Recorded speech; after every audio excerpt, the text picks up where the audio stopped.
Madonna do Carmen, aiutici tu.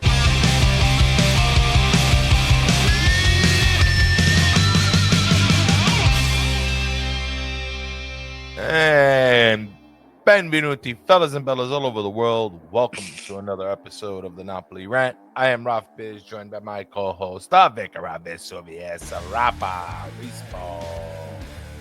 Raff Bizzarro, come stai oggi?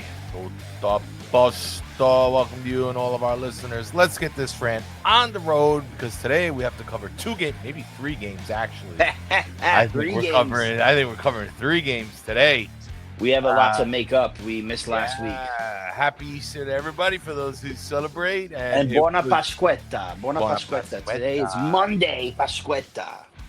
It is Pasquetta Monday. You know, Italians always extending their holidays. But I have the extra day off, bro. Good for you. Good for you. So do I, actually. So here we are. We're recording on a nice Monday morning. You know, like a rare AM recording that we do, Rafa. But yeah, we have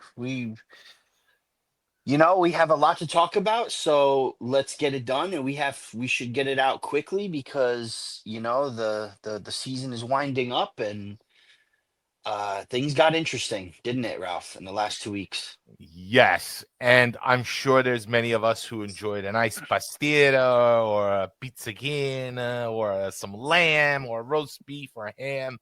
Us Napolitani got to enjoy Bologna beating Inter in the 94th minute, but we also snagged a W from Empoli against Empoli last week. Right. With 2 goals coming from McTominay, which almost turned into a hat trick. We had to go by Lukaku, beat them 3-0. We beat Monza 1-0 with a tough game. Monza with a good press, but we were able to come out with a victory then. And then, the luck of San Gennaro over here with Orsolini scoring a beautiful slight scissor kick goal against Inter. I mean, Rafa, how much more luck can we have? I think it's time that we put our foot on the gas here, and we have to take the rest of the season by storm. I mean, there's so much to dissect today, Rafa. I mean, between Conte's press conferences, Napoli's wins, Inter dropping points. I mean, it's been quite a wild ride this past week or two, huh? It has. We should also mention rest in peace to Pope Francis, who passed away yesterday, or was it? Yesterday. Or this morning? Was it today? This morning. It was this morning. I feel like because he greeted his peoples, right? On that was like his last thing, right? He passed away this morning. It was 7:30 local time, Italian time. So early in the morning for us. Yeah. I feel like his last act was not meeting with JD Vance, but his last act was somehow willing Orsolini to score in the 94th minute against Inter to gain a 1-0 victory. Inter losing, like I said, they're gonna drop points. But we should also mention Inter making it to the semifinal of the Champions League, playing it now against Barcelona. That's something we all wanted. We have the Milan Coppa Italia semifinal leg 2 Wednesday, which is 1-1, which means they have to do what they got to do. And I feel like Pope Francis, who was part Argentinian, a big Maradona fan, a big Napoli fan, willed us to tie in the standings, willed Bologna to win against Inter. Napoli got the job done. Finally, we caught up to Inter, and there's 5 games left. Ralph, really quickly before we continue. How crazy is it that 2 years ago, this time, with 5 matches left, Napoli secured the scudetto. And then last season, with 5 matches left, Inter secured the scudetto. And now with 5 matches left this season, we're tied.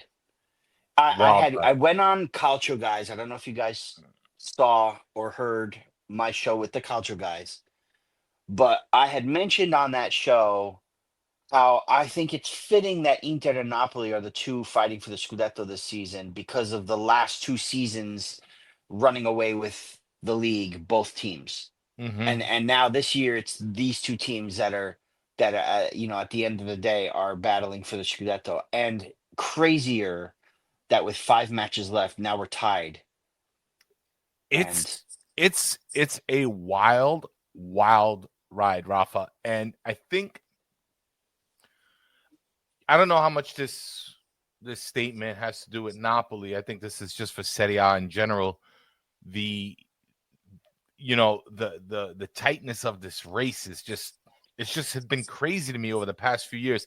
And we spoke about this a whole lot, like not having a league that's run by 2 or 3 teams, but right. you have the likes of Bologna. Of course, you still have Atalanta, who has been a contender, over the past few years. Right. And then Lazio giving people a hard time. I mean, Fiorentina this season. Yeah, this is not... Roma's run. The Roma started off abysmally, right? And now hasn't lost a game in 16 matches. So yeah, it's just been wild, and I think it's good for the league. I think it's great. Personally, as much as I want Napoli to win, be secured in December, and I don't have to worry about it. But to be honest, I mean, this is what kind of makes it all exciting now, doesn't it? This is what kind of makes us sit at the edge of our seats and have us glued to this TV.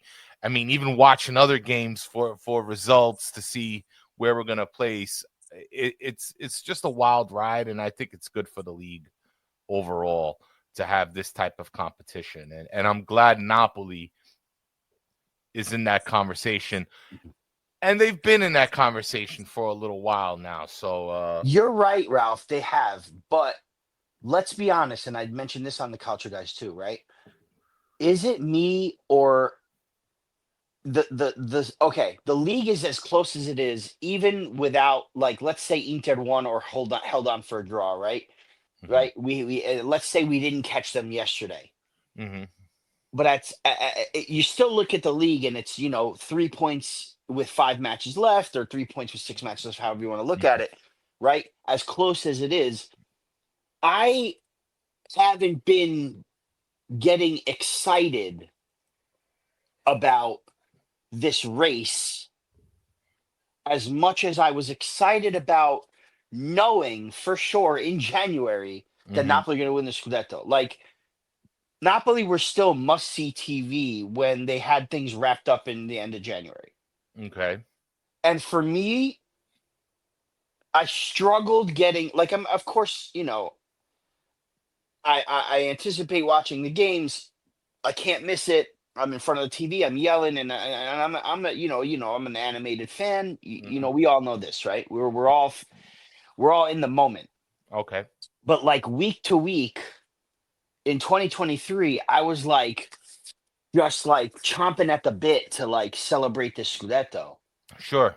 And this year, and it's funny because then we were all sort of like the demeanor in Napoli in Napoli fans was like, yeah, it's really nice after all this time that we're winning the Scudetto, but the lack of competition sort of took just a little magic away from it, right?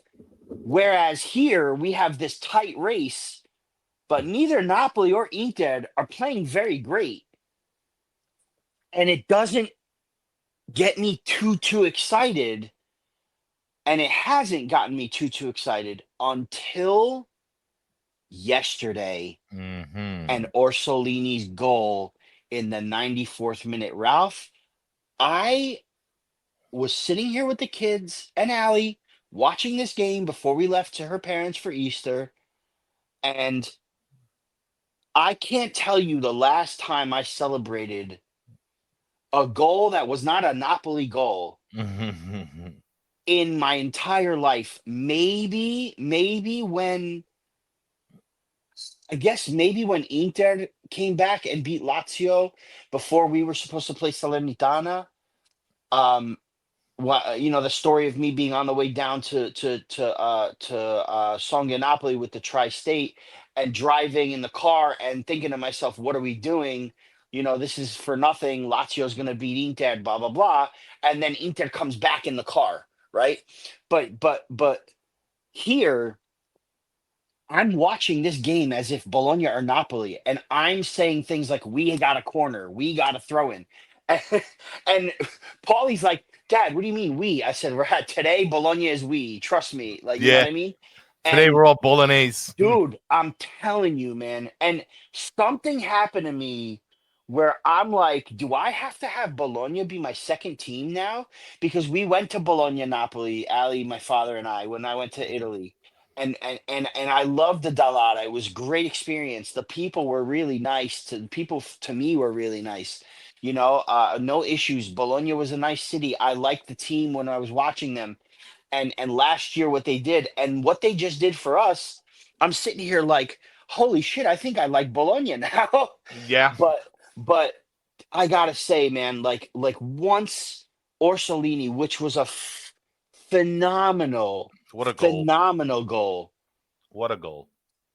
throw in header by an Inter defender. It might have been Bisa. I don't remember who it was, but a header by an Inter defender that went right to Orsolini's legs and a half scissor volley into the net with no time left. And we celebrated. I think I celebrated that goal like I celebrated Koulibaly against Juve in the 90th minute that Yeah. year. Funny enough, I watched the first half, but then had to leave to go to Mama's house for Oh, Easter mm-hmm, lunch, I should say, because it was early.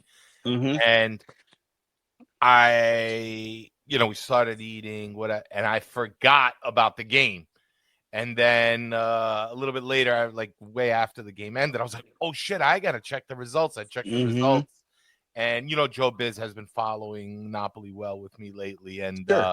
I see that, and I know the game is tied because I did check the score at some point in the middle of the second half. It was still 0-0. I was like, "Oh Right. boy, Right. this might end in a draw," which still would have been a favorable Oh, it would have result. been fine. It Like would have been fine. any drop points yesterday would have been good. But I was at the table. I look, all of a sudden I see 1-0 Bologna with Orsolini's name on there, 90+4. I was like, oh my, and I got up and I yelled, and me and my brother high-fived each other. Everybody was just at the table looking at us weird, but I don't think they understood really the whole situation. It's But it was unbelievable. really funny. Unbelievable. I mean, Rafa, like I have to say it. We really can't ask for any more luck. And I don't want to take away from our performances, but we really if when we say, hey, you need some skill, you need some hard work, and you need a little bit of luck, to win these championships. I don't know how much more luck we can have. I mean, this is it. This was like, because Pope Francis probably willed this. That was his last blessing, Right. and like there is no more, in my opinion. This is now do or die. There's no more excuses. There's no more. I don't want January Mercado. This is it. This is it. No, all that chatter goes away right now, Ralph, because we have Win. to win. And you it's one thing to talk about, that's why I don't even like to bring up the Mercato in 2018 that Saudi, we didn't get anybody else for Saudi and everybody was tired, blah blah blah. Because to be honest with you, it was in our hands then too. I'm Mhm. sorry, one point behind the leaders with 4 games left means this is in your hands. You've got to perform and win, Yeah. right? Whether it's okay, you're not in the lead in the series, so okay, Juventus can win every game and you win every game. What's the point? But but you have to do what you have to do at that point. It's too close to be like, oh well, if we had just gotten Politano at that time, you know what I Mm-hmm. mean? Like that would have put us over the edge. Like you can't really say that because It's revisionist history. It's not revisionist history, but what is it?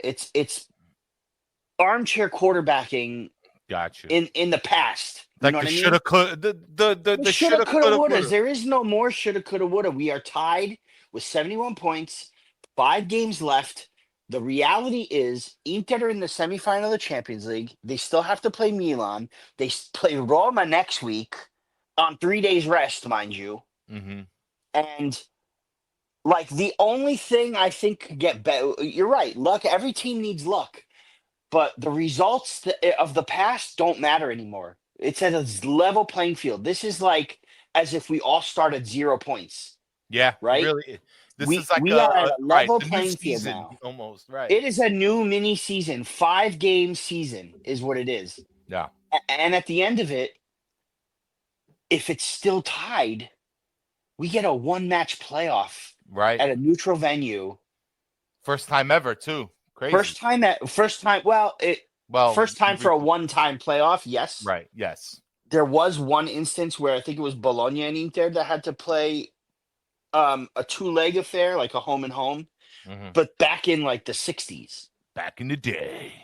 And after that, all of the requirements changed. You know, the tie break changed to head to head, and then goals, and then this. And here's the playoff back. Can you imagine if we have to play one game against Inter for the scudetto in like Rome?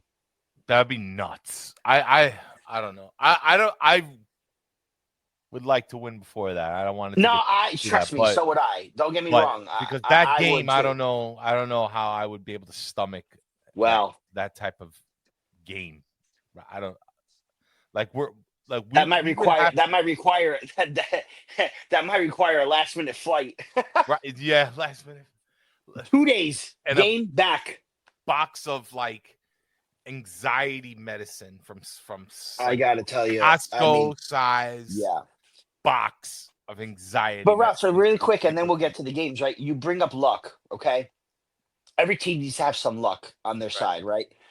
We have had ultimate luck because seriously, the way we've been playing, we should not be anywhere near Inter. And the way Inter should be playing versus the way we have been playing, we should not be anywhere near Inter. And honestly, I'll bring this up and then we'll get to the games, right? I remember when Inter made it out of the group stage to the Champions League knockouts, and we they did the draw and all that stuff, and I'm saying to myself, and I still have the graphic, and I shared it with some friends, and I saw basically looked up all the dates for all of the cup games if Inter were to have gone all the way in every cup game, right? Mhm. So like I'm like, okay, if they beat Feyenoord, if they beat Bayern, if they beat this team in the Coppa, blah blah blah blah blah. And I'm looking at it, I'm like, okay, you got the stretch of games that they have, right? Bologna, Coppa, Roma, the Champions League, another game, the Champions League. And honestly, here we are. Here we are, Ralph, where all we need is for Inter. And it's funny because Gianluca and I were talking about this, and he said it too. He said, I want the Milan game on Wednesday to go all the way to extra time, penalties, it be a dog fight, tire them out for Roma, right? Okay. He said he wants Milan to beat Inter. But I need Inter to win that game so that they have to play the Coppa Italia final, most likely against Bologna, Yeah. with 2 games left in the season, because that is not at the end of the season. That game will be in a few weeks. And then I need Inter to have a really close outcome in the first leg of the Champions League against Barcelona. Whether they win or lose, I need it to be real close because I need the second leg for them to have some sort of hope to get to the final. Because when you think about that, if that happens, Ralph, Hmm. the Scudetto is ours. The Inter will drop points Again. again if all of these things do happen. So that's where I'm at right now. That's where I'm at. And then I don't care if Inter win the Coppa Italia, and then I actually would rather Bologna win it. And then I don't care if Inter even win the Champions League because the final of that game is after the season's over. So who cares, right? This is what we need. So for what you said, we have luck. We've had luck. How much more luck can we get? There's just a little more. Just a little bit more that we need. But at the end of the day, you're right. Even if our luck ran out in that sense, right? Like with the cups and everything like that, for Inter, we're at a level playing field now. Now it's not luck. Now it's who's going to get the job done. We both have to play Torino, and I think Torino is going to be the toughest of our easy schedule that's left. And Inter still have to play them, but they have Roma too, and then they have important trophies to win. So like now I'm feeling, you know what I'm saying, Ralph? Like before, I wasn't feeling the pressure and the nervousness and the anxiety. I was waiting for Napoli to actually capitalize on Inter's slip up, and here we are. We did it. But Rafa, how much of that is like? Why did your nervousness all of a sudden become greater? Is it because we're sniffing at scudetto a little bit more? Is it this hope? Is it an excitement more than yes? it is It's not nervousness. It's because not nervousness. I thought that for a while now Napoli had to gain as many points as they can. I mean, my nervousness hasn't changed, to be honest. I'm not going to say, okay, not nervousness, Ralph, but excitement. Excitement. Nervousness for me is every game. I'm watching the game. Okay. Every game, I think that Empoli game that we won 3-0 was the first time in God knows how long, probably since against Fiorentina, that the Fiorentina game we won 3-0, mind you, right? Yeah. That I didn't have to worry about a result. Like you see what I'm saying? Like the last 10, 15 minutes of a game in that Empoli game, we won the game. I wasn't worried. I was like, okay, great. This was great. We need more of this. It's our first clean sheet in God knows how long, right? Then the game against Monza, was the way it was, and we're all biting our nails at the end of the game because Monza presses, mind you, this Monza team is on the precipice of being one of, if not the worst Serie A teams in history. So if we had blown that, then I would have waved goodbye to the Scudetto no matter what. Like, you know what I'm saying? But we come through another clean sheet. So now that's 2 wins in a row after the 2 wins in 2 months, 1 loss, fine, but all draws, right? Right. And now we have Inter losing. And I'm telling you, once Orsolini put that ball in the net and we celebrated that, and then we left immediately after the game to my parent, my in-laws, and in the car, all I could think of was, holy shit, game on, right? So the not nervousness, but excitement. Now I'm excited because it was always in the back of my head, Ralph. Napoli still have to catch up. The excitement was there when we were ahead in the season, and then when we lost to Como before we went to Italy and went to go see Napoli Inter, I wasn't excited anymore. Obviously, I was very excited after the Inter result, but then we dropped points again, and they gain points. So it's like it's been a back and forth roller coaster, emotional, up and down. I get it. Yeah, get it. Yeah, but now it's like I feel 2023 again. To the point where me and Ali are like, oh my God, do we have to, where are we going to watch this game? What club meet we going to go to? Can we afford tickets to go for like 2 days? Like, you know what I'm saying? It's now it's hitting me. Now I'm feeling like this Scudetto is totally possible. And it's not just because we've tied with Inter now, because obviously we needed their help, but also because we are getting the results that we needed, right? We need to beat Empoli. We need to beat Monza. We need to beat Torino now. Remember I said that. I said we need 9 points from 9 against Empoli, Monza, and Torino. So here we are against Torino coming up, right? Rafa, we have to go on a stretch these next 5 games that are, the margin of error is very, very, very Thin. small, very small, very small. I don't know. I can't guess how much Inter is going to drop these next few games. I don't want to rely on it. I want Napoli to win out. If Inter win out, Napoli win out, and then so be it, But this is really coming down to who is going to slip up. And is Roma going to be that team that help Inter slip again? But at the same time, Napoli need to produce results. That was a pretty close game against Monza, 1-0. Too close to call. Too close for comfort. Cool. Yeah, okay. We snagged the 3 goals. I mean, McTominay has been on a tear. Thank God. We needed somebody from that. Because Anguissa fell off a bit. I don't know what's going on with Laporte. I mean, granted, Anguissa had that beautiful goal that helped us secure points. But, there was a little lackluster in the midfield, and we needed McTominay to come through. We needed somebody in the midfield to come through because with Neres being hurt now, I mean, granted, he came back and he's doing okay.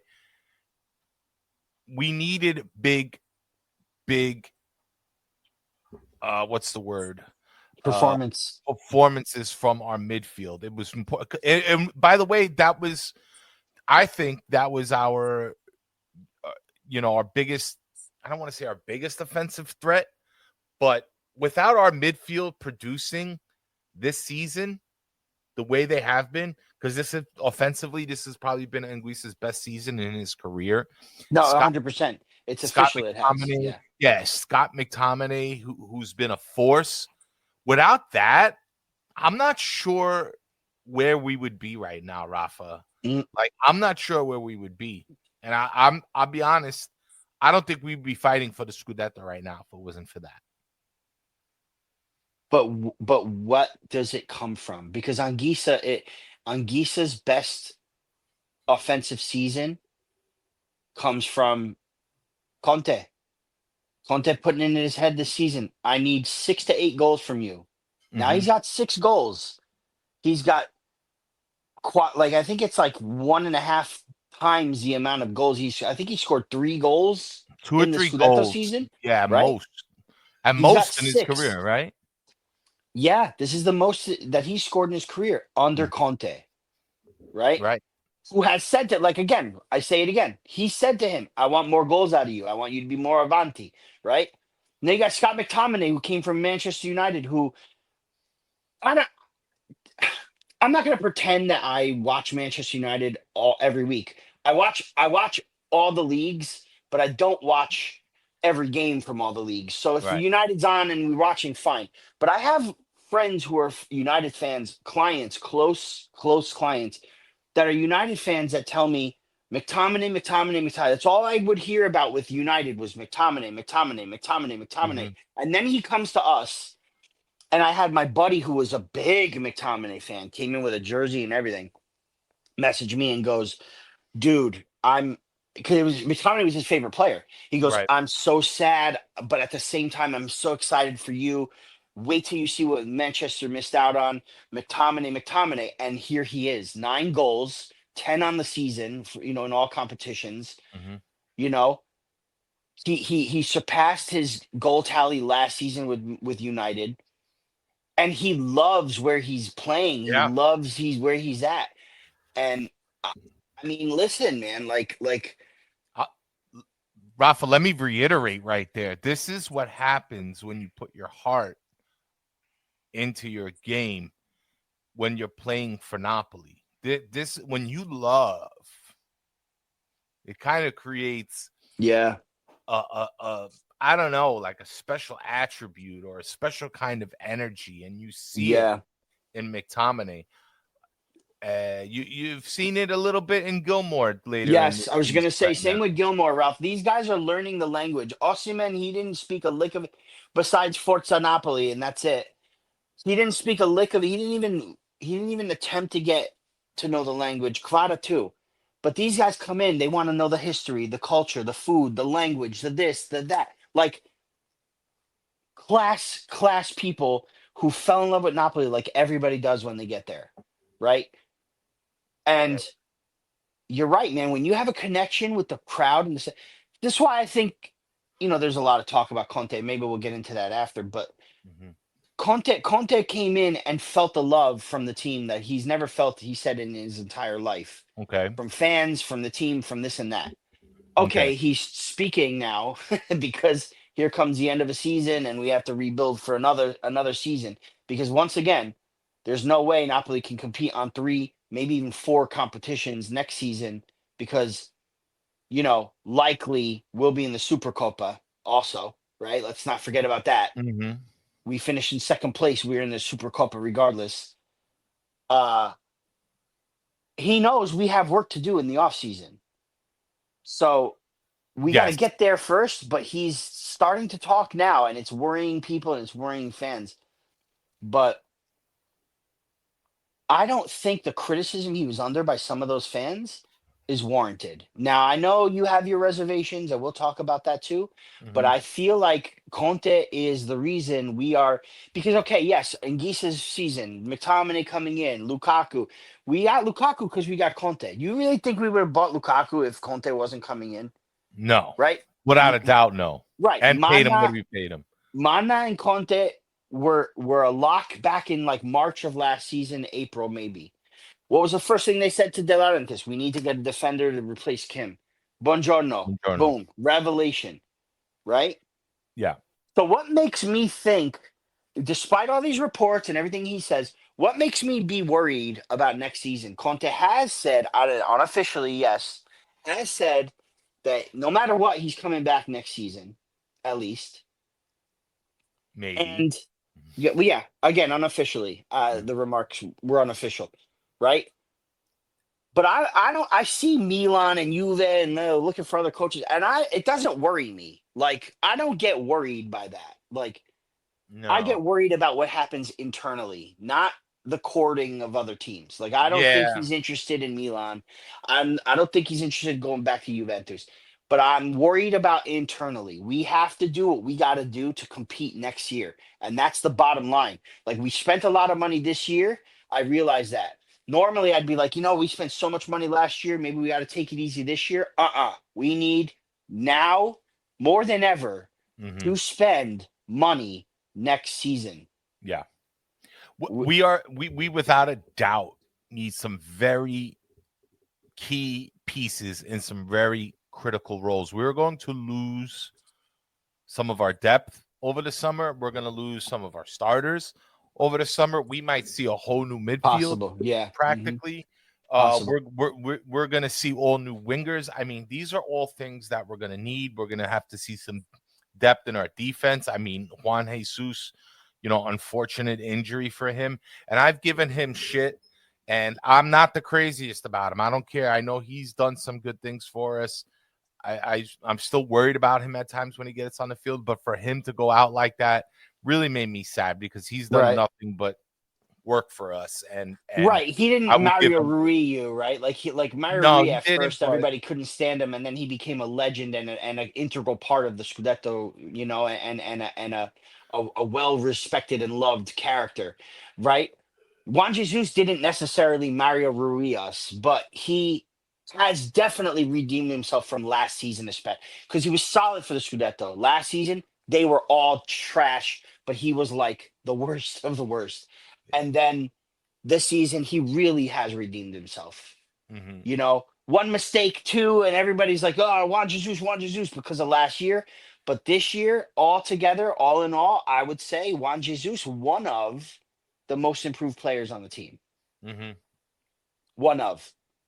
Yeah, But you're right. Next year, we have to build on that. I mean, the Empoli, Marianucci possibility, I think we've already signed him, they're saying, and that's good.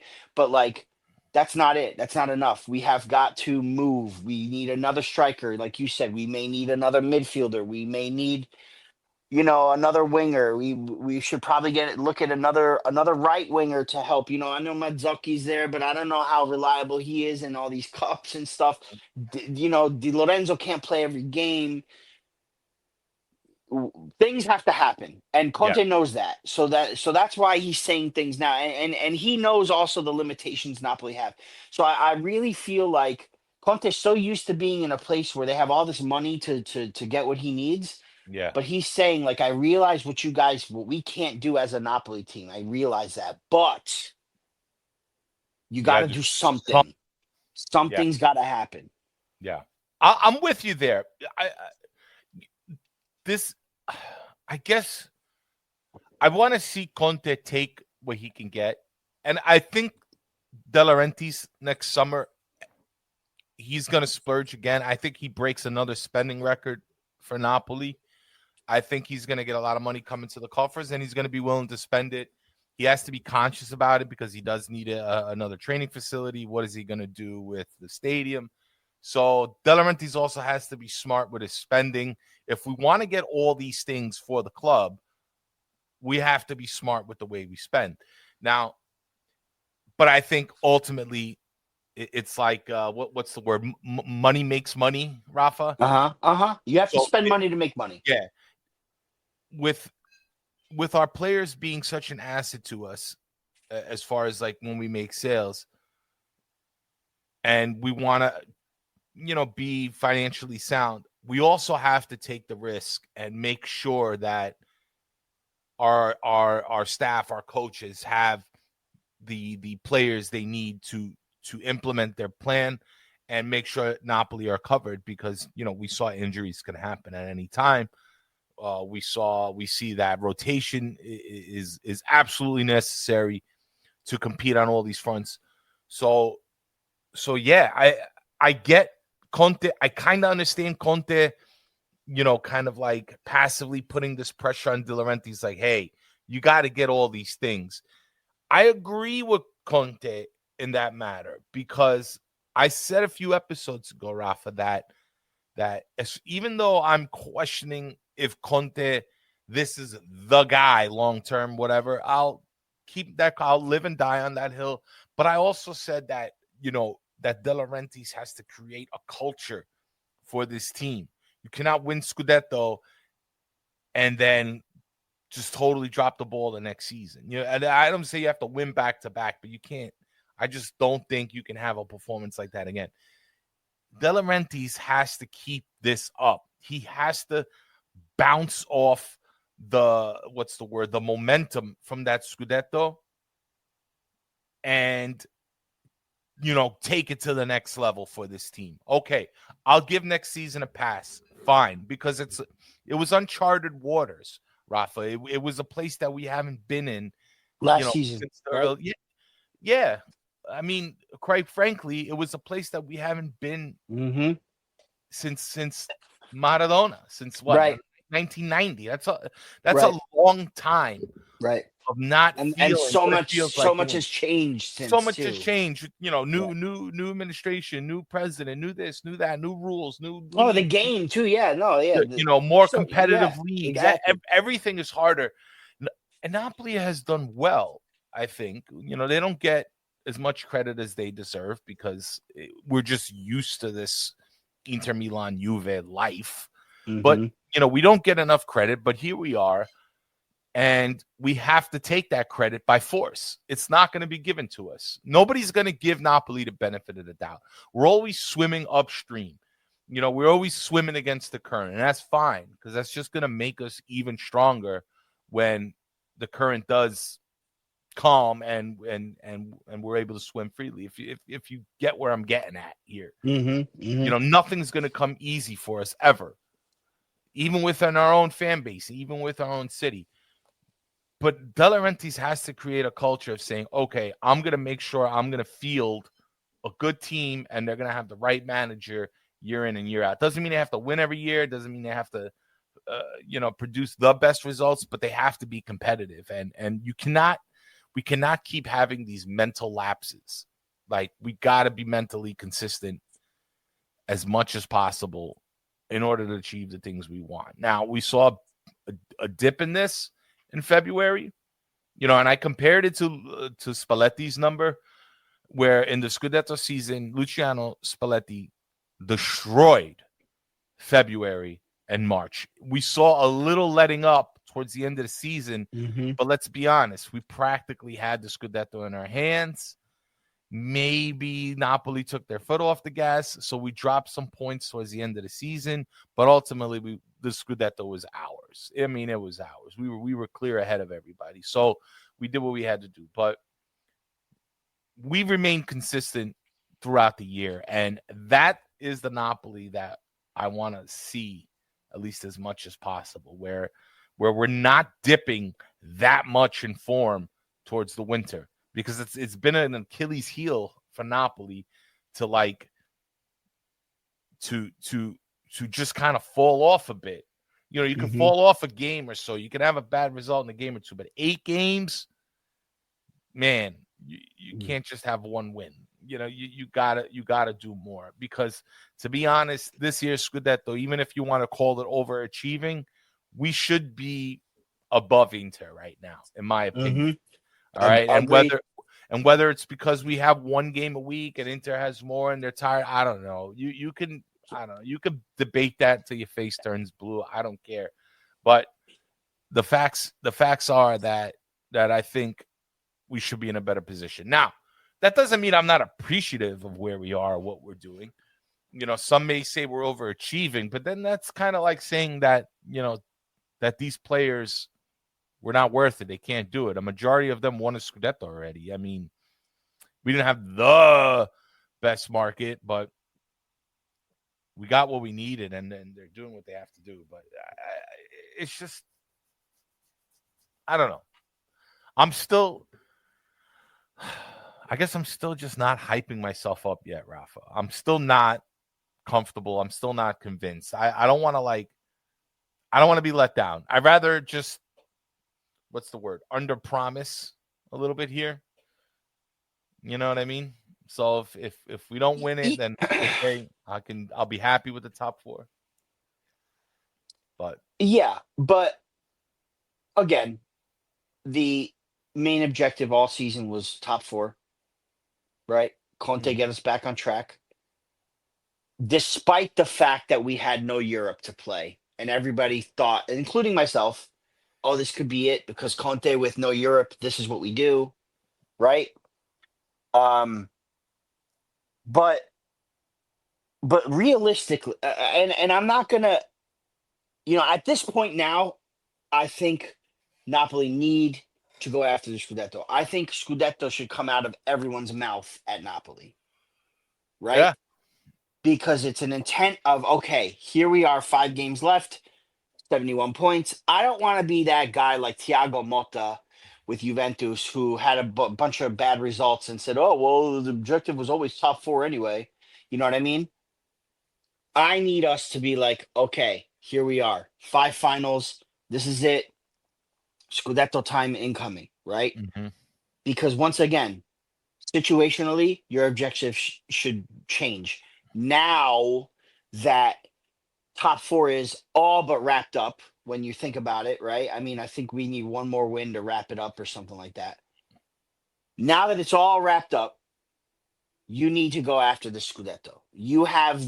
There is no better chance than you have now to win a Scudetto at any point in the season.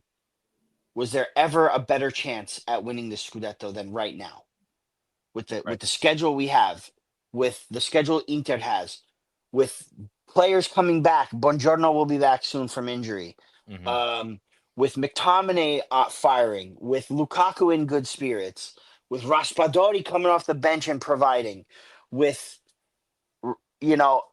Conte finally doing something a little earlier this time. He put Anguissa in at halftime. He subbed out Lukaku earlier.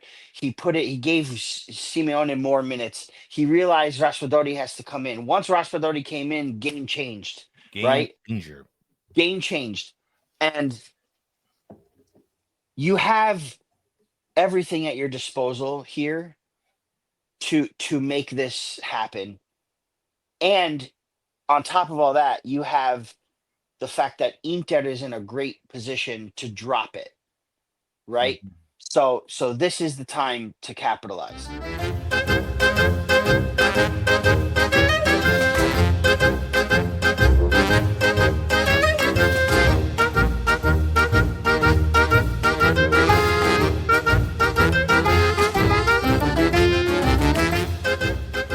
I wanted to touch something that you mentioned back a few minutes ago about, De Laurentiis needs to have another major market. Am I wrong, Ralph? If someone out there could tweet and ask, answer this question for me. I think I saw, because here's what I do, man. I'm so busy, especially this week was Easter. Everything is busy, Right. right? I'm scrolling through the headlines of the news, but I'm not really reading it.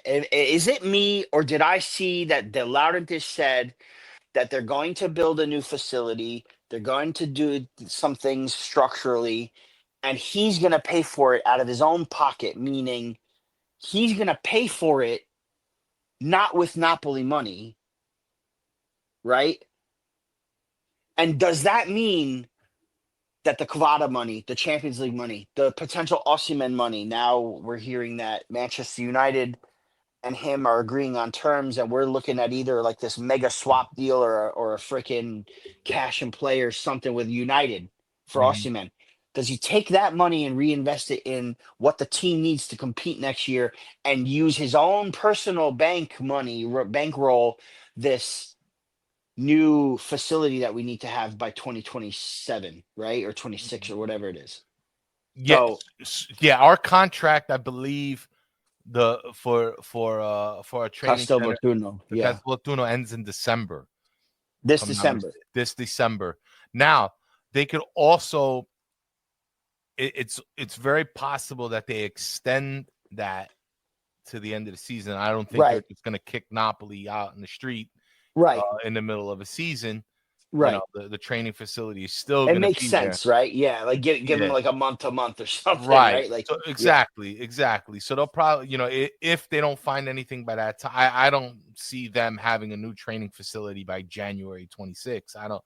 That'd be a miracle, but we could have something for maybe next summer. but maybe by the centennial, right? August Yes, 1, twenty I twenty think six is I 100 years. and I think that's his plan. If I had to guess, ADL's a showman. So, like, what better Mm-hmm. way to celebrate this centennial with a new training like their very own training facility? They also had plans to have the youth team play there. So, I mean, there's a lot Yeah. of like positive things if he does complete this. And considering that the contract is, I think he has to do this now. There is no waiting around. The stadium stuff, I mean, I don't know. That remains to be seen. That's a Well, the huge stadium expense, is the and stadium. Right now, the issue is the training. is the Yeah. training facility. And I think it's a good place to start. We don't really need to rush out the Stadio Maradona right now. It's there. It's still an iconic place. It's still convenient for the fans. But yes, better training. And Conte even said it himself. I think these assets for the team can help attract these better players. They know we're a serious squad, and it could do a world of benefit. Just talking, just reiterating the culture of the team. We have to have a place that our players are comfortable, that they can train well. A place for the physios, all that stuff. You need that for to develop something for a team to create this great team. So I think it's important that ADL starts these things, because like it's got to happen. I mean, it's 20 years later. There's no more excuses. We're financially sound, so why can't we start investing also in our infrastructure? I know Miguel, if he's listening, he would love to hear this because he's all about infrastructure. So and I'm with him there. It's like you do need a good base for everybody to be at, not just you know not just having the players, but giving them a good home to Mm-hmm. practice and what have you. So yeah. And it'll attract players too. Like Sure. it'll attract good players to want to come, you know?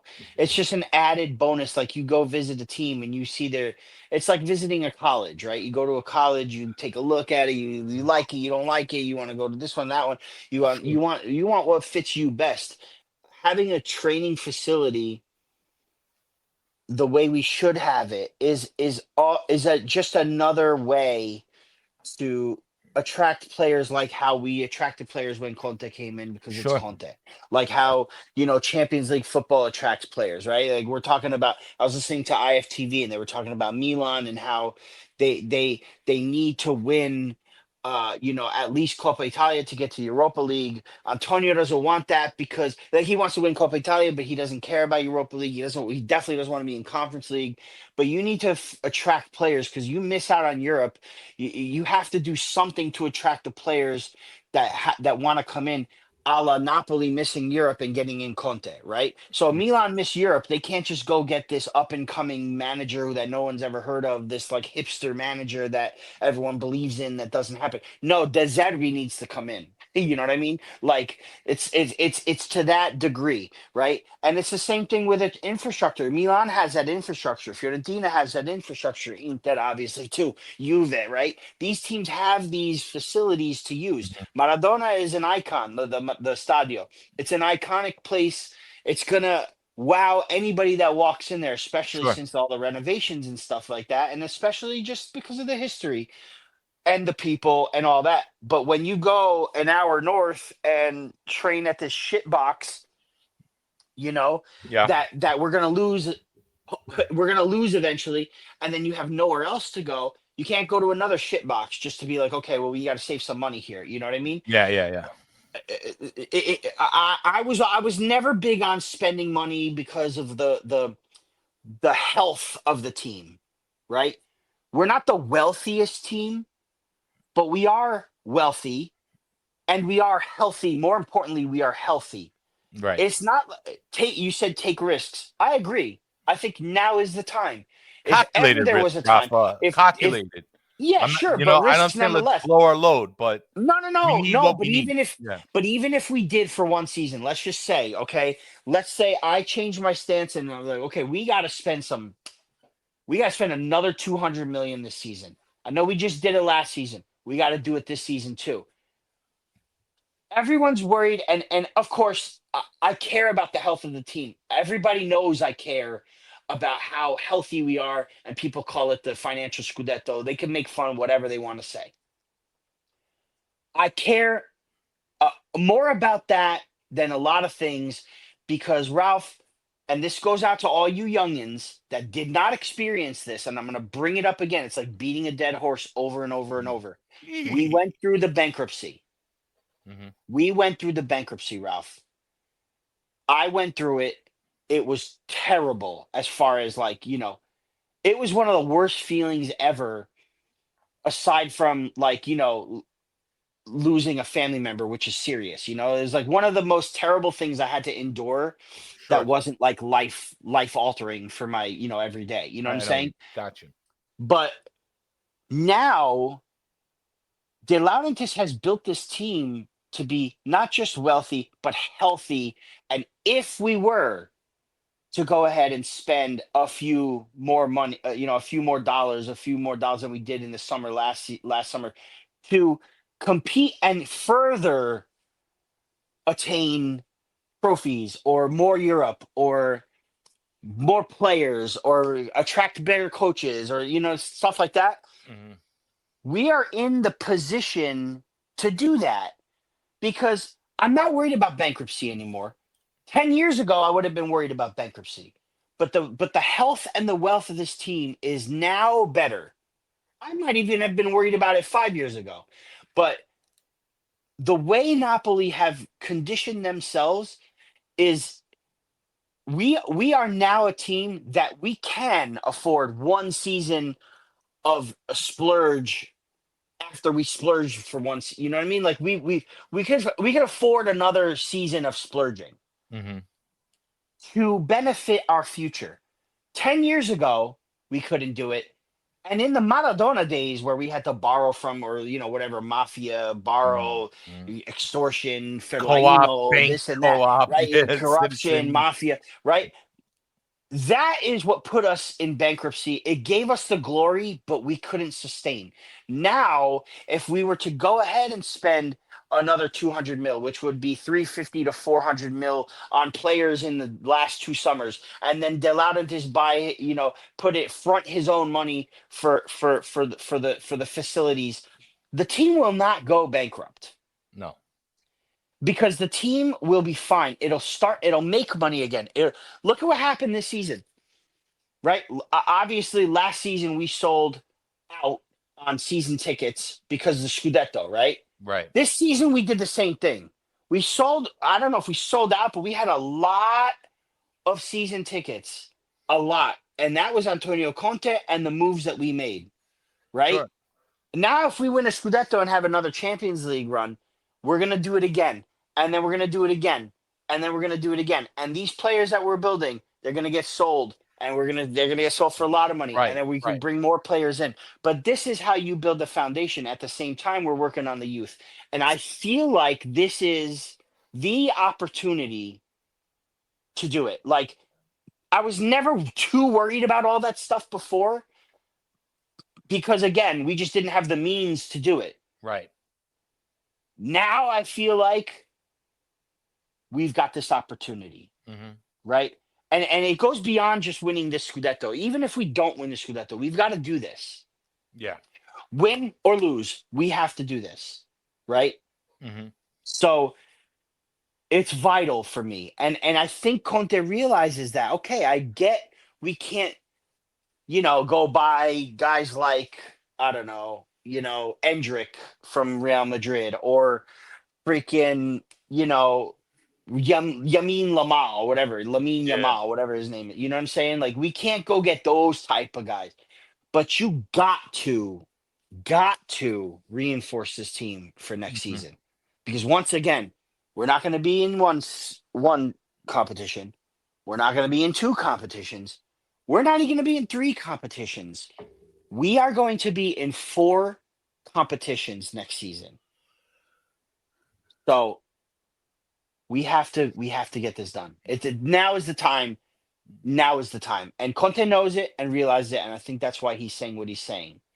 Is that, don't expect us to go ahead and get Harry Kane or like, a guy like I don't know, Mbappe. Whoever. Yeah. Right. No, I see what you're saying. The point is that I guess what you're, if I had to sum up what you just said, is that the bargain days are kind of past us now, right? We made our sacrifices, or ADL made the sacrifices for, as far as like who we brought onto this team and achieved as much as we can with whatever little we had. And it was great. It was efficient. It kept us healthy. It kept Napoli with their heads above water. It kept us competitive. It was all good. But it's time for the next level. It's time for a jump in quality overall for this team, not just in players, but facilities, culture, the whole nine. It all has to start coming together. It's not going to happen over one season, but maybe over the next 2-3 seasons. Maybe Right. that's why we get a guy like Conte, right? I mean, you always mention that Conte, he comes in a couple years, does his thing, and then that team kind of finds success right after Right. that. I hope Right. that's the plan. It's the reason why I had put Conte question mark. Again, was not because of his ability or even the team's ability. It was like, well, what's the plan? Is the plan for him to come, work this out, put a championship mentality into the team, and then we bounce off of that after he leaves? If that's the case, then I'm cool with Conte even for the next year or two. Mm-hmm. But that's what's got to happen. Like I got to see it. Now, personally, I've loved Vincenzo Italiano since Fiorentina, since he practically made Vlahovic a capocannoniere. That's the kind of coach I want for Napoli. However, at the end of the day, I also want Napoli to win. And if Conte is going to bring them victory and success, then hey, so be it. I'm on the Conte train. It's cool. But I want to see that happen. I don't want these mixed reports. Oh, is he going to stay? Is he going to do? I don't want that. It's just not good for the mentality of Napoli. We're very if we have a sensitive spot, Rafa, it's mentality. We have had so many shows here on the Napoli about this. Every time we drop, it's something in our minds. We just can't have that.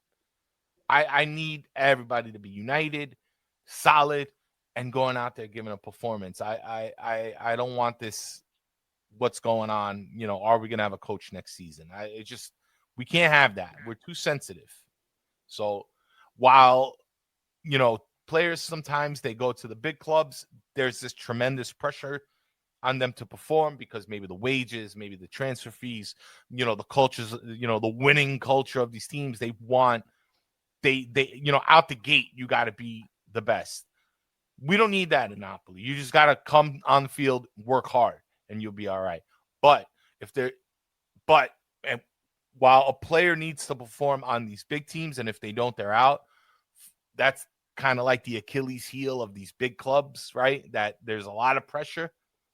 So if you don't perform, you can easily spiral down in a hole. Napoli, you're not going to have that kind of pressure. Yes, granted, the fans, they want the good soccer. They want to perform. But we have a tremendous amount of forgiveness, I feel like, as a fan base, as a people. But the one thing that we are is a little bit sensitive. We're a little bit sensitive, Rafa. And if we damage that just a little bit, we start falling into problems. So we need to avoid that as much as we can. I don't know how much we can change that about ourselves. I feel like it's almost ingrained in our DNA a little bit. Every club is going to have some type of weakness. Every type of big club will have some type of weakness. That's ours. So I want to avoid things like that at all costs. And I want everybody to be mentally strong despite the results. I just want to see that.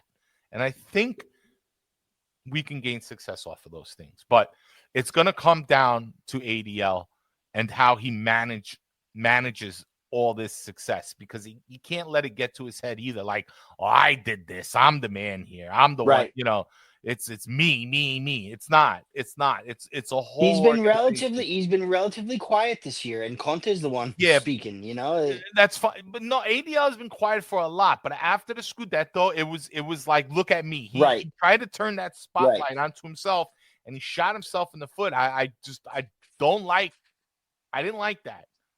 Even when Giuntoli was on the stage over there, and he's on the mic saying, "Don't worry, if I leave, there's always ADL." Like, whoa, hold on here. Giuntoli was a huge part of that success, and yes, if he leaves, that doesn't mean it's the end of the world for Napoli. However, let's not pretend that if all these pieces are gone, if all these people who helped in our success are gone, don't worry about it. ADL is going to fix it all. ADL is going to Daddy's going to take care of it all. That was far from the truth, as we saw last season. And in fact, we lost a lot of good players because of it. That mentality got me nipped in the butt. Like, ADL's ego needs to come down just a little bit. It's not going to come down all the way, I already know, but just a little bit. Like, let your players and your staff bask in their success when the time comes. And don't say, well, you can go if you want because I'm here and everything's going to be all right. No, listen, man, it takes a force, man. It takes a force to go out there from top to bottom to win, period. No matter what.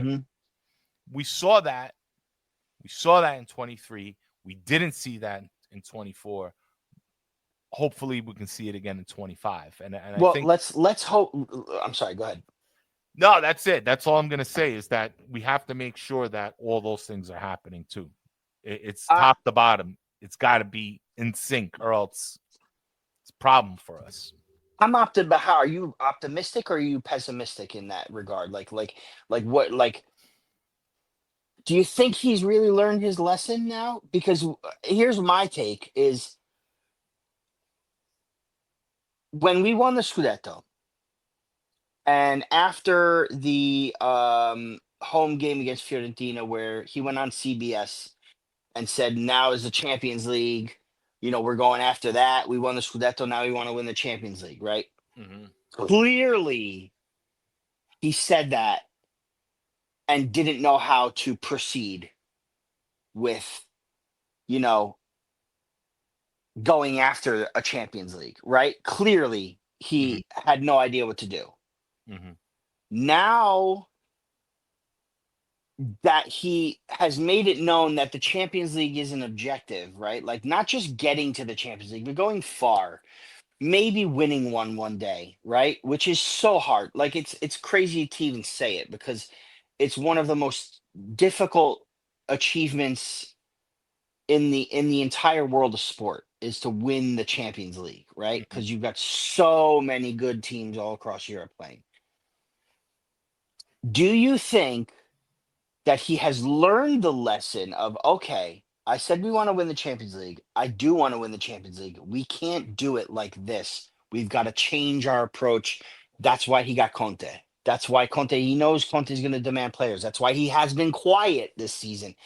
I don't think he said a single word to the press, which when I think about it, now that I even said it out of my mouth, is crazy.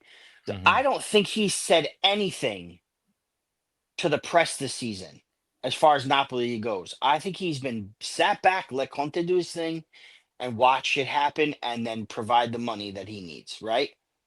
So you're asking me if he learned his lesson, ADL? Do you think he learned his lesson? Because the guy, listen, this guy can't go back on CBS after, let's say we win the Scudetto this season, right?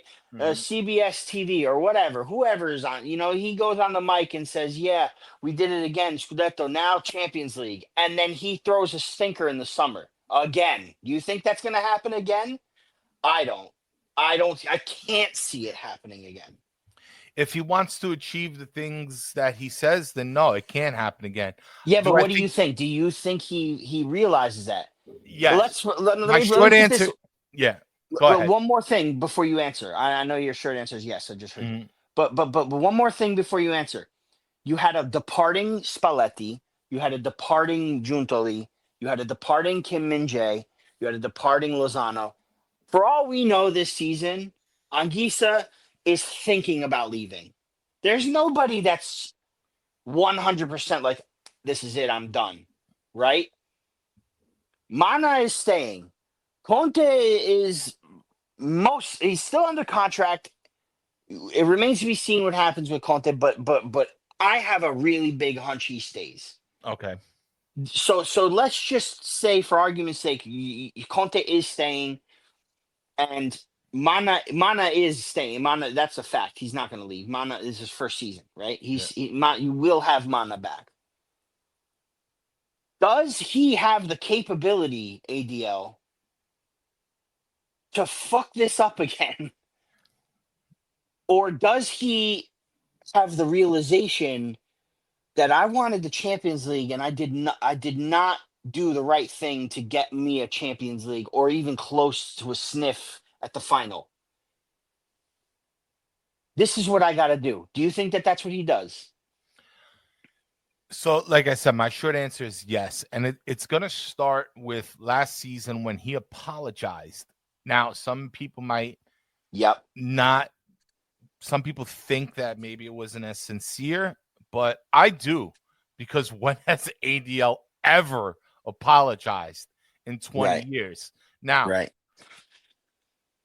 to the level of his sorrow, I don't know, but there was some in there. I think he realized that I can't do that again. I can't have that attitude again. I can't be selfish and egotistical and then expect, it's this emperor mentality. Yeah, it's your team, you control it. Fine, the final word is yours, but you have to work in unison with your staff. If you own a business, okay, you can't just step on everybody's necks all the time, but you have to start rewarding people. You have to start telling people good job. You have to start listening to your staff. You don't have to agree with it all, but you can give them some of the things that they want, whether it be recognition, players, or what have you. ADL has been relatively silent for a few years now. It's not just this season, Rafa. It's been a few seasons. So in that regard, he's changed. Now, he's been very much a bargain basement purchaser over the past, maybe like, let's say before 2020 on the come up. We've been very much a bargain basement purchaser. I think that has changed. We saw some improvements in the stadio. That has changed. Is he probably going to get this training facility? Yes, that has changed. So is ADL and this team evolving? Yes. Did he learn his lesson? I think so. I think he did. As long as he doesn't get in his own way again, he'll be. I think ADL is doing the right thing. Is he difficult? I spoke to Michele when we were in. Is he a tough guy to negotiate with? Is he a tough guy, to play under? Get along with, maybe. Yeah. There's some things. There's some aspects about his personality that, maybe may never change. You can't really teach an old dog new tricks as far as personality goes. But as far as like what he brings to the team, that has changed for the better. And I think it'll only get better from here on out. But he's going to have to prove it this summer. I think he's going to have to prove it. I think him even taking in Conte proved that he's learned his lesson. He apologized. He knew he has to, in order to have a good, successful team, you need consistency. You need discipline. I think that's what Conte represents. He's not my favorite. It's not my favorite soccer in the world, but we're producing results. And at the end of the day, that's what matters. So, yeah, I think he has changed a little bit, ADL, in that regard. And I hope it remains like that, because if he gets in his own way again, he's just going to keep taking one step forward, but two steps back. And we're just going to end up every other season in the same place. If we want to go a little bit farther, listen, the Champions League, I mean, ADL doesn't even need to win the final. He just has to go deep enough for now. He just has to go deep enough. I think he should focus on being more consistent in Serie A and bringing home more titles, because it brings in money. It gets us to Champions League, so it gets you in that top four. It gets you that European money. And not only that, but it's good for the city. I mean, Rafa, that Inter game, they broke a record attendance that game, right? Yeah. We're breaking records slowly but surely. We keep breaking records. If we stay on that trajectory, we'll be all right. But you cannot just lapse. You can't just have a really, really successful season and then go to the next extreme, the next one over. He has to develop a consistent culture. Players are going to change. Coaches are going to change. But at the very least, you want to keep something consistent year in and year out. If he can do that, again, we're going to start leading to that dynasty that we spoke about, months ago. It's going to take time, but we could get there. And then eventually, I feel like at least Napoli will have the respect that it deserves, because it does deserve it at this point. It does deserve it. So I'm going to say yes to you, Rafa. ADL has learned his lessons. He's not perfect. There's still going to be some annoying things we're going to have to deal with. But dude, he keeps breaking records year in and year out. He keeps upping himself. So I mean, who am I to say that he hasn't? Who am I to say he's the same, aka Papone, that everybody calls him? Because at this point, you cannot call ADL a Papone. In fact, a lot of that has been silenced. You don't really hear that anymore. You might hear about his attitude, but that Papone shit, he's above that. He's beyond. He has transcended that criticism. He's no longer that. It's just, what is he going to be now? He has to decide. What legacy is he going to leave behind? And because how many good years does this guy have left? I don't know. He's old. He's not young. You know, I mean, He's gonna leave the team in his son's hands, and he's gotta his De son's Laurentiis gotta doesn't have be another 20 years in him. At no. least not as a football owner. So I he think has I to think a lot. leave his legacy back now, and Yeah, he's gonna want I to go up on top, knowing his ego. I think a lot of what is coming next season is going to be much better than what we saw. Again, win or lose a scudetto is going to be much better than what we saw last season. A lot of it, again, has to do with I mentioned health and I meant financial health, but now you also have healthy staff. Like your DS is staying. As far as we know, our coach is going to be the same, right? Like there's a team in place to build on what this season was. Whereas in 2023, Giuntoli was out the door, Spalletti was out the door. We were struggling. We now we have to kind of rush to find a DS. Now we have to rush to kind of find Yeah. a manager, and it all happened quickly. It's not, and De Laurentiis likes to make calculated moves early, right? Ancelotti came in and after Saudi, but he was secured in March the year before. Things like that. Junta leaves with us for all these years. He went out on top. Spalletti went out on top. These guys wanted to go out on top. If Mhm. we finish on top this season, at least our staff is going to be on top, the medical staff. You know what I mean? All these guys, like, at least we'll go into another season with the staff being the staff that finished the season on top last season and Mhm. didn't want to end their run on top. So that's another factor nobody really talks about is that yeah, ADL messed up, but he didn't have much, I'm not mad at, I know people that are mad at Spalletti for leaving, mad at Giuntoli for leaving. I'm not too mad at them for leaving. It's not that Mhm. they left that I'm mad. It's just that They left with a nice parting gift, didn't they? At least, they did, but they could have been a little more transparent earlier on. Like I think the way they both like you hear Giuntoli's going to leave, and then all of a sudden, oh shit, Spalletti too. Like how much of that was known in time enough for De Laurentiis to make his next move, and also he's preoccupied with celebrating a scudetto once again. We knew he would. We knew the scudetto was going to be won January, February, right? So now he's preparing for that. Now I feel like he is at the point where, because this is the first, if we do win this, it's not the first tight race we've been in, obviously, Mhm. but look at our past tight races, right? The next year we usually do well, right? Maybe Mhm. we haven't won a scudetto after, but we do well. Mhm. Now this race is so tight and you hear things like Marianucci is already sold up for sewn up for next season. That happened a few months in. I'm sure he has things up his sleeve for next season already, but I think that the anticipation of celebrating a scudetto is not weighing on him right now because they don't know if they are going to celebrate a scudetto. So I think Right. his focus is now turned to next season and the realization, especially how this season played out, that you can't go into next season in four competitions with the squad that we have as thin as it is. But So let me ask you a question, Rafa. Then now, obviously, I've come to question mark everything, but considering the question you asked me, did ADL learn his lesson? Is Conte proof?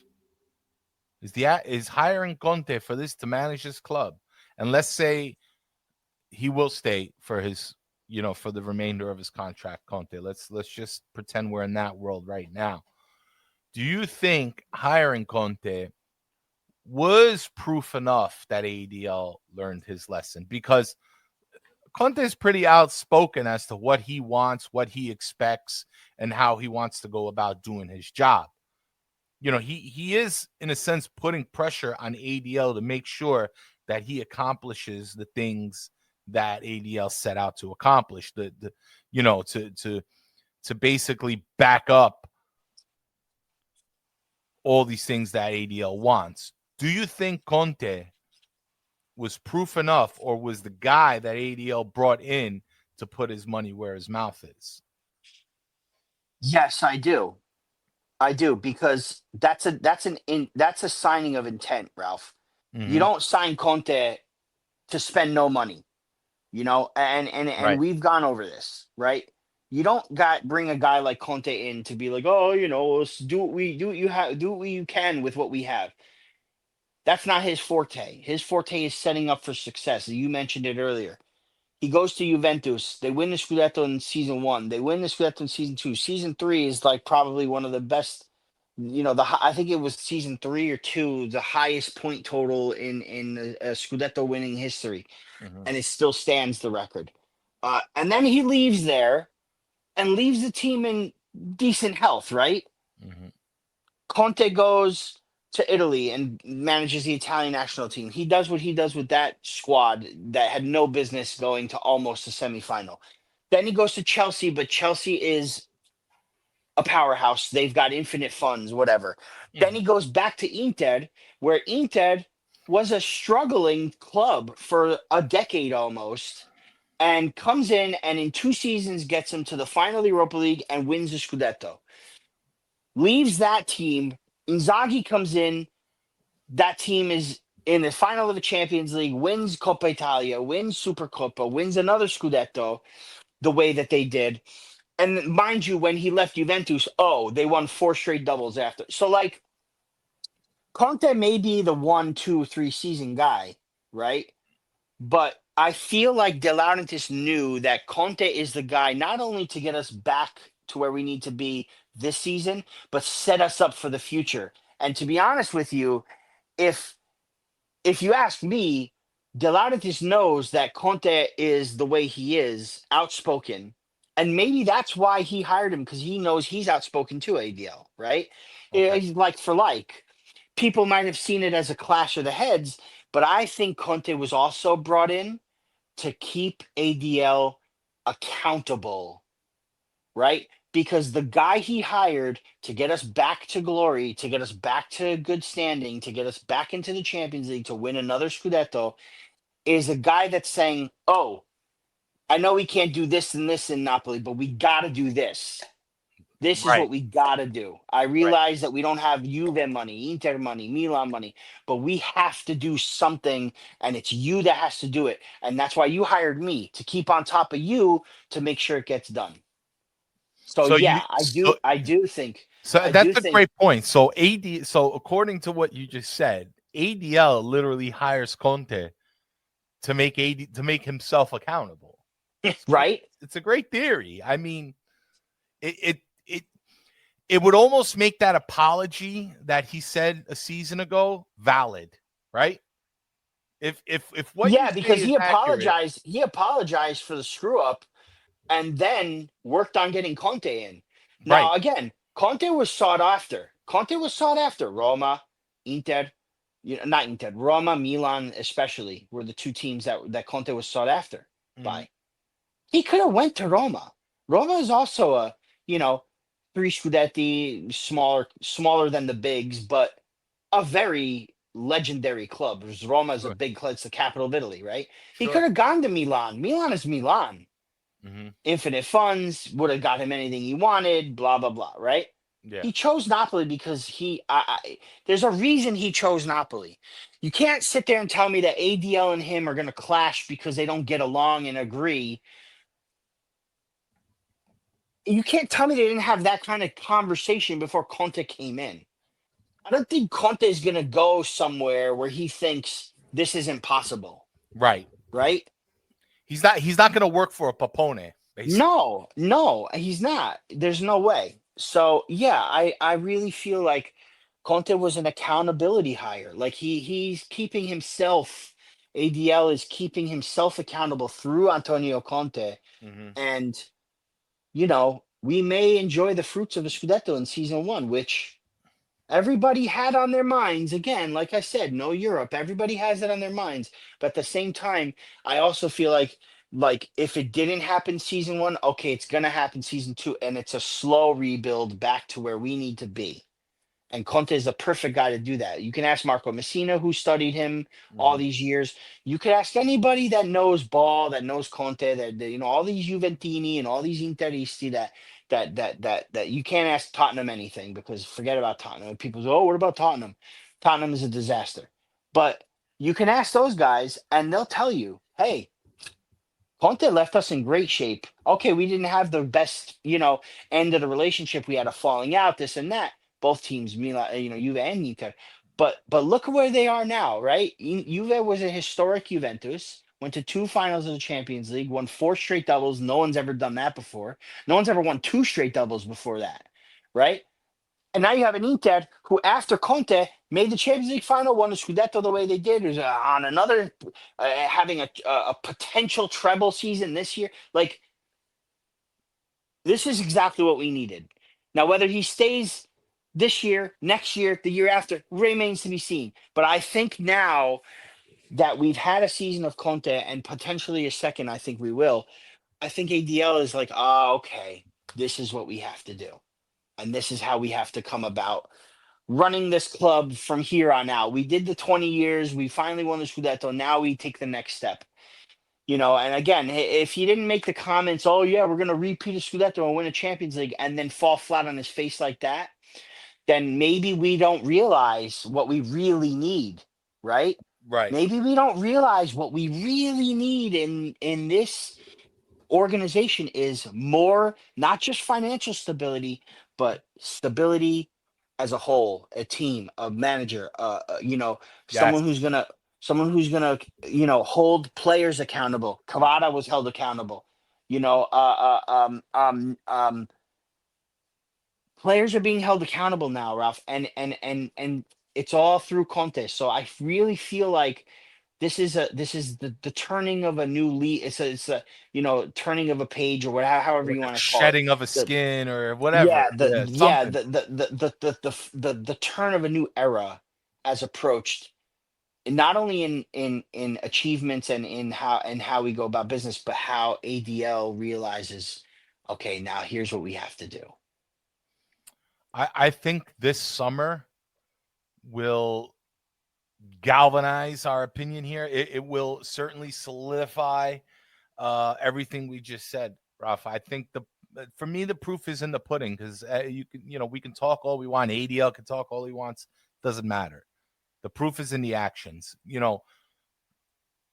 With Spalletti, he had a team that he can work with. He instilled a mentality. All the pieces, even ADL was very quiet that year too. Don't forget, Spalletti did all the talking. ADL backed up, and Spalletti won everybody's hearts. Again, he had everybody's head in the right place, and we won. After that, ADL's ego came back out, fucked everything up, but he did apologize for it. It was the one and only time he ever apologized. He eats the shit. He gets Napoli, well, whatever. It was a mid-table finish, but he comes back the next season, gets in the top 5 in all of Europe, not just breaking Napoli records, but getting in the top 5 of spending that summer, gets a proven, reliable coach, fills in the pieces that he needed to fill in. All right, whatever happened to Cavada in January was unfortunate, and one can say they should have saw it coming. Fine, doesn't matter. He left. But now competes for a Scudetto again and is willing to spend $200 million plus buying new facilities by next year. If all that actually happens, and then we compete next year and we can do something in Champions League, I mean, you have to start believing him. You have to start it changes believing. it changes a perception of what happened in 23-24, because then you look at that and you say, okay, we suffered through that, but we wore some nice jerseys with some Scudetto on it. We did play in the Champions League, and okay, I know we went through 3 managers, we finished in 10th, it was dismal, but you have to look at that season and say, that's exactly what we needed. We needed 1 year of mediocrity.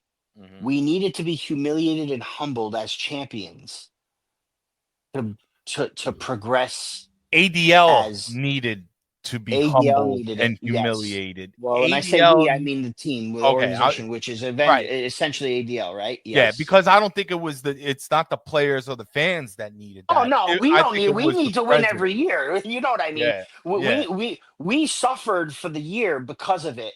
But when fans look back later and see the chain of events, because come on, like okay, fine, we can bitch and complain about 24 all we want, but if 24 doesn't happen, if he doesn't go on TV and say we're gonna win everything next year too, and then fall flat on his face, does Conte get hired? Does Mana get hired? Do we find out, oh shit, we need a defense, we need this, we need like does that happen? Does that happen? Do we have the balls to sell Kvara in the summer of a in the winter during a scudetto campaign? Does he have those sort of balls? Does he have the wherewithal to be like, okay, we didn't sell Osimhen. Instead of keeping him on here, we got to figure something else out, right? Like he did to Milik. He was paying Milik to sit on the.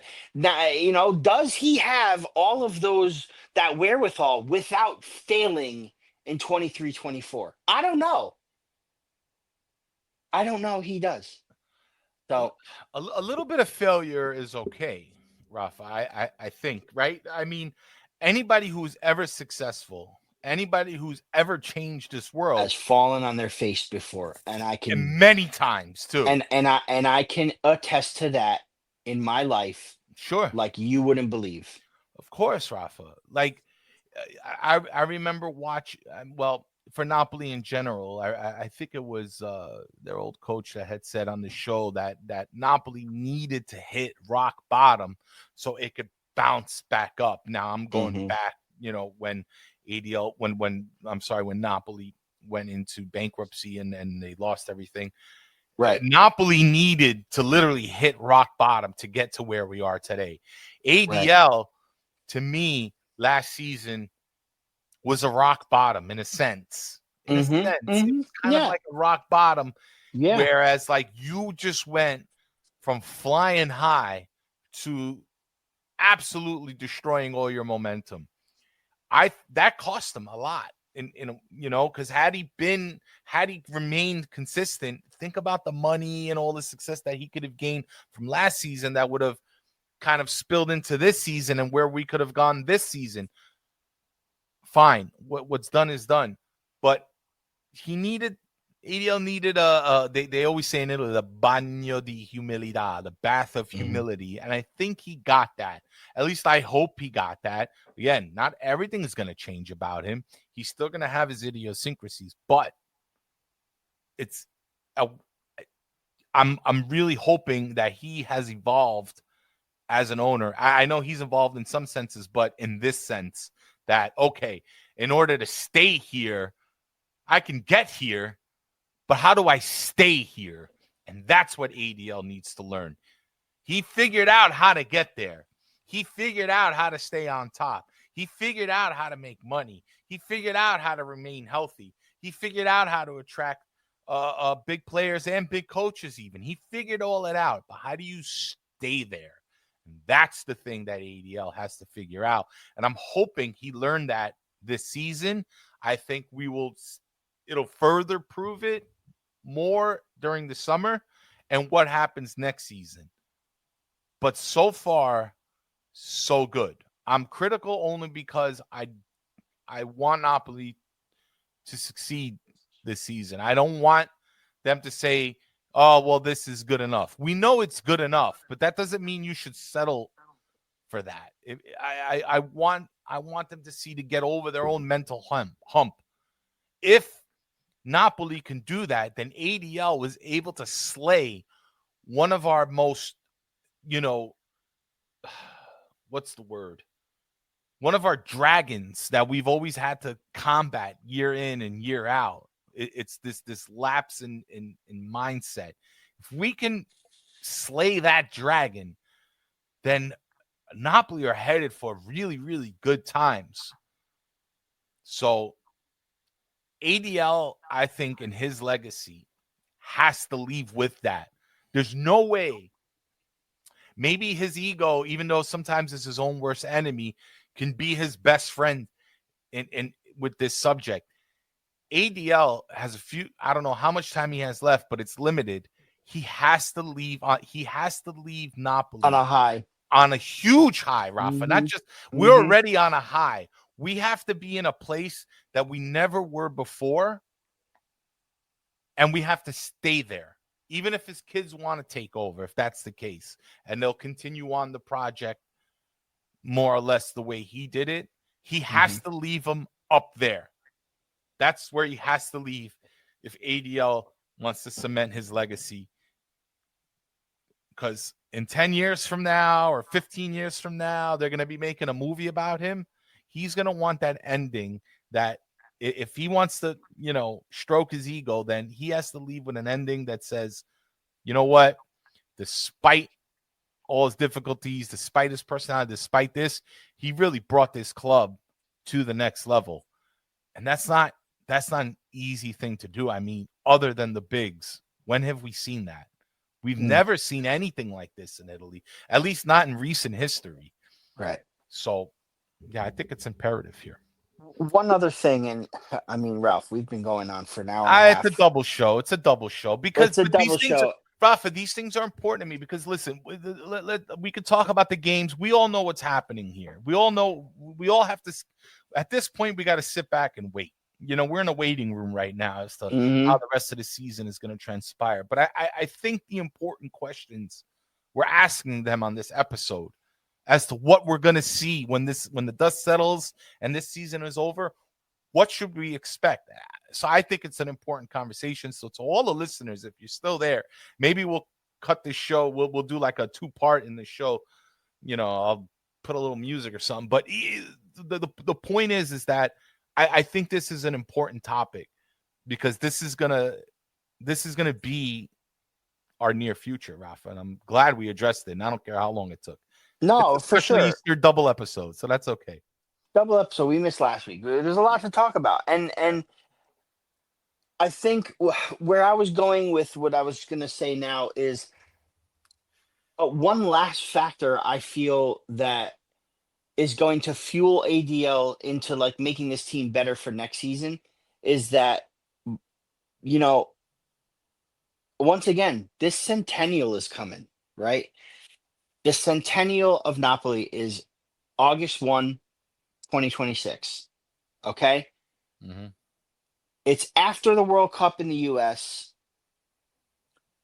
And I don't think ADL is prepared to have a Napoli that did not compete in the 25-26 season going into the 2026 centennial, right? Because we have one more year until that centennial, one more season to play until that centennial. If Napoli don't perform next season as well, I'm not saying they have to win a scudetto. I'm not saying they have to win the Champions League. I'm not saying they have to win a trophy. But if they don't excite and perform, and excite in the manner of getting results, Conte ball is not very exciting all the time.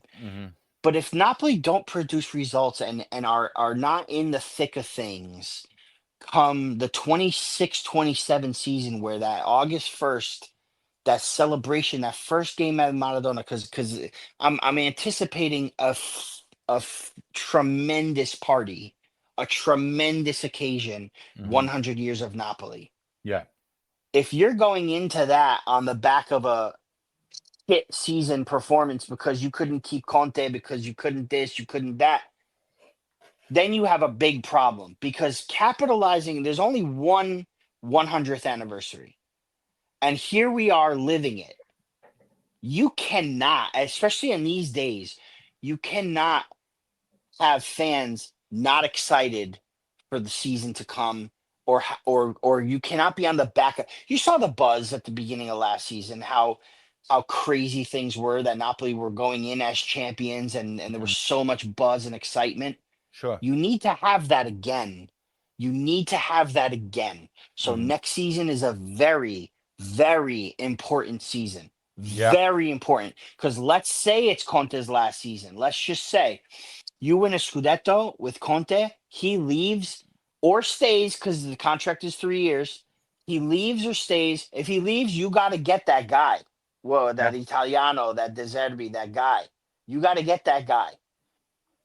Or you have Conte, you have to have that team. You have to have that team that's ready to fight and prepare. Because you know why? You want to sell the 100-year anniversary jerseys. Yeah. You want Yeah. to come out with 16 Sure. jerseys that other fans are going to get annoyed with, some of ours too. But you want to have that occasion where you're going to capitalize on the centennial as well. Like I always say to my loved ones here, it sucks that I wasn't born or around for the bicentennial of the country. And, let's face it, chances are, you know, I'm not going to live to 94, you know what I mean? For the Yeah. tricentennial. So having this centennial happening now, while we're all here doing the Napoli rant, Joe doing the Forza Napoli pod, Yeah. the guys over there doing the Henry and Michele doing Shadow Vesuvio, Dom doing Napoli talk, Napoli clubs all over the place. You cannot go into a season like a centennial season and stink the joint up Nope. the year before. You No, can't do sir. it. So that's another factor, I believe, Yeah. and why Pressure's ADL on. is it's on. This is it. Because this will dictate the next 10 years, 20 years, 100 years. I agree. I think, yeah, I think next season it's going to be huge for the club, not just for Conte, but just for the club in general, for ADL's legacy, for the city. It's going to mean a lot. And you want to go out on a high note. You want to capitalize on that because it's can help push this team to that next level. And that's what Napoli need right now. And I hope ADL learned his lesson. I hope he grew in some senses. And I hope, I hope he doesn't drop the ball here. But if I'm a betting man, I'm betting for ADL right now. I'm not betting. I'm not shorting this Napoli. I'm on a high note here. I'm expecting a bit of a bull run from here on out. Yeah. At least for the foreseeable future. Not because I want to see it. Obviously, I want to see it. I'm a fan, but we need to kind of see it. We need to get to the next. We've conquered so much. Like when you look back, especially the youngins, or even even the old heads, man. Look back over 20 years. You can't just keep looking at today. Look back a little bit to what we went through as a fan base, as a team, as a city. Like there's so much improving, but we need to keep improving. We could take 2 steps forwards and 1 step back. Fine. But we can't take 1 step forward and 2 steps back. That can't happen. We can't. So we have to always stay on this high. We're going to have our bad seasons here and there. We're going to have our bad games. We're going to have some issues. But for the most part, we got to be on top as much as possible. We have to have a club that is respectable. That's not just for a stepping stone, but I saw good articles for people who want to launch their careers, people who want to relaunch their careers. And it's for people. And I want it to also be for players who are good and talented and want to contribute to the success of this club. At the same time furthering their careers, because let's be honest, every player wants to get better and better and make more money or what have you. So, but it's all got to come together. There's got to be a mutual understanding between club and player and club and coach that you can find success in Napoli, that the whole small club provincial shit, it's out of the window now. Like we are beyond that shit now. And if you think we still are that way, I disagree with you. You cannot compare us to Barcelona, to Real, to Man Cities, even other clubs. You just don't stop comparing us to the fucking chic, mercenary boy clubs. Look at PSG. Even they turned around their philosophy and they're doing more of a younger, more efficient system. And look what it's brought for them. Don't compare us with $500 million budgets, guys, because maybe we'll have that one day, but we don't have it right now. We're not going to have it anytime soon. Just be happy that we can spend. when we're spending 200 million, guys, that's almost 50% of what this club is worth. Mm-hmm. That's a lot of money relative to the percentages of what we make and what we earn and all that. So for us to go and spend practically 50% of what we're worth, I mean, that's a lot, especially for Napoli. You know, we're rich in heart and food and culture, but sometimes not so much, you know, financially. So like we've come a long way, but you know, so appreciate that much. And let's see what this future holds. Raff, I think I'm just gonna name off the two beasts. I'm not gonna do the special stuff because we got to run here. This has been one of our longest shows, you know. Yeah, it has, and you know, for those who are still, like Ralph said, listening to us, thank you so much. You know, I understand if you had to break it in a couple parts over a few days, but you know what? It's Monday and we don't play till Sunday, so you guys have all week to listen. We appreciate you very, very much. Napoli Empoli was 3-0. Once again, it was a game that we played after Inter, so we knew the result. So I feel like once again, pressure was off, right? McTominay 2 goals, Lukaku goal and 2 assists. What a performance by him. Meret with a clean sheet finally. The defense, Juan Jesus doing his thing, Oliveira doing his thing, the midfield doing their thing. You know, without Di Lorenzo and Anguissa, by the way, remember they served a suspension because of the Bologna yellow cards, and we got it done against a team that made the semifinal of the Coppa Italia, beating Juventus. You know, I mean, it's a tough Empoli team, but you know the results aren't showing for them. They're on the brink of relegation, and we went in and we did it 3-0. Beast of the match for that one. Rafa, I'll give you the honor in this one. Mattia Oliveira. Oliveira for me was a beast. We were looking at the game and we were like, who do we pick? Oliveira was everywhere. He was avanti. He was in the middle. He was all over the place. He got in on fouls. He got in on balls. That guy did not stop in that game. And, you know, you'll have to forgive me. It's been 2 weeks since I've seen, you know, any highlight or anything like that. But what I can remember is how Oliveira just performed. I think he had one of the assists for one I think it was Lukaku's goal he assisted. And it was a performance that lets you know we're secure at left back. We're secure at right back with Di Lorenzo too. We maybe need, you know, the reinforcements, but to add to depth. But that left back position, I'm just as comfortable with Oliveira there as I was when Mario Rui was there. I think he's performing tremendously. He's playing really well. He's an integral part of Uruguay's national team, and I just am grateful that Oliveira is a Napoli player. Ralph, I'm with you. Without Di Lorenzo, without Anguissa, without Buongiorno, and Meret coming back from the flu, Oliveira almost had to be the beast of the match for that game. Like, he had to perform. He had to have that kind of performance, and he did, because not only did he help on defense, he helped in the midfield, he helped with the attack. He was just all over the place, making a presence. When you can see a guy and keep saying his name, more than likely he's going to win beast for that match here on the Napoli Rant. So, yeah, great performance. Moving on Napoli now. Monza. Napoli Monza. 1-0. Who did we wait. Did which guy did we pick? Did we finalize this? We did. Was it this guy, Rafa? Yes, it was. It was that guy. Okay. Let's go.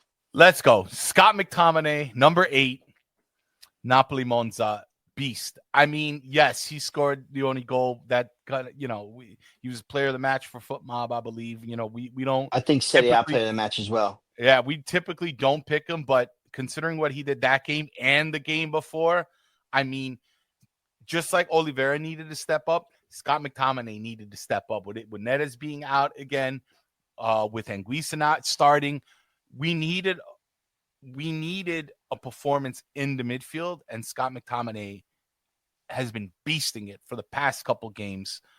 It was a toss-up, guys. I know a lot of people said Giacomo Raspadori. Giacomo Raspadori was practically the original pick for this beast. Yeah. But I had to give it to Scott because over what he was doing the last 2 games. However, Giacomo Raspadori, and Rafa, I'll let you give your take on Scott, but I just want to say Giacomo Raspadori is a guy that we need to keep on this team. He needs to be unlocked. He needs. I don't want to hear he's not a Conte player. I don't want to hear this shit anymore. Nope. Giacomo Raspadori is a great player. He has a great attitude. He can help his team score, and he can score himself. That's the guy I want on this team. All right, he's practically I don't agree that he's not a Conte player. I think he's a great Conte player. We've seen him in the 3-5-2, which is Conte's bread and butter, and we've seen him come in, for a 4-3-3, and he's playing perfectly on that left side. I would have picked if it was just me picking Ralph, I would have picked Raspadori. I know he was off the bench, but once he got into this game, not only did he set up the goal for McTominay, but right before that, he set up the opportunity for Politano, who shot it right to the keeper. That ball was brilliant. Then he almost scored a goal. I know he took a shot that was sort of deflected, but it was headed towards the net. And if keeper wasn't, it was Turati the keeper. I don't know who's the keeper. I think it was Turati. If the keeper wasn't so like focused on that, it would have gone in too. Yeah. Raspadori is a guy that has continuously proven through substitutions and starts this season that he's a guy that should stay on this team. He should. He's someone who I think is an integral part of this Napoli attack, whether it's a starting role or an off the bench role. Right. However, I am very good with picking McTominay for Beast for this game, but also once again, like you said, backed on what he did last week as well. 2 goals against Empoli, right? The goal here, he took a free kick that almost, that stung Turati's hands too. It went through everybody in the wall. He can do that. He's just a player that you can kind of rely on to come through. And he was that for Manchester United. But also, Ralph, he missed the game against Bologna because of the flu too. So, right? Was it the flu? Or that he missed the game due to the flu. I forgot if it was the Bologna. Yeah, it was the Bologna game because then Medic got the flu the next week. Right. He gave it to him. Or was it? No, I'm sorry. Was it Bologna that Medic missed? Or was it the game before? I don't remember. McTominay had the flu as well. He couldn't play. Remember? Yeah. The point. The Bologna game, he got taken off because of a potential injury and came back in for Empoli, scored 2 goals, and then this one. The point I'm trying to make is that McTominay, like we said earlier, has become so vital in the midfield. And he just, when all was looking doom and gloom, because we were not having a good game against Monza. We were not. Nope. He's the guy that stepped up and came through. And I think the Raspadori-McTominay combination was so great for yesterday. And could have been a dual beast, but we don't do that. Yeah, we don't do dual beast. We don't do dual beast. Honorable mention, we do. Yes, for sure. Honorable mention. Well, guys, thank you for this long haul episode. I hope you got something out of it. I hope it can stir up some new conversation out there. It's what we try to do. I hope it lends a little optimism to this anxious end of the season here. But no matter what, I think our trajectory is a lot better. I think we're heading up right now. And let's stay that way. And let's finish the season strong, no matter what happens. Let's get back to the market. Let's reinforce this team. And let's kick ass next season. I think that is the moral of the story today here on the Napoli Rant. Please come in our Discord if you want to talk more. I know people are in many different chats, and that's fine. Pass by the Discord every now and then. It is a fun place, even for the watch parties. It's a really good time. So, be there. It is a lot of fun. Napoli Torino from the Maradona. That's this Sunday at 2:45. It is after Inter Roma, which is on Saturday. So we will see what this team can do now that we are tied on points. Yeah. What and how we react to what Inter does. If Inter drops points, are we mentally stable enough and fit enough to take care of Torino, who is again a tough team? They're the tough team of the teams that we have left, and we have to watch out for Elmas and Casadei, right? Especially Elmas, our ex. Let's watch out for them. But it's definitely doable, guys. So we'll see, and we'll see you back here next week as well. Awesome. Avanti così. And until then, Forza Napoli sempre. Sempre. Grazie, everybody. Ciao, ciao. Ciao.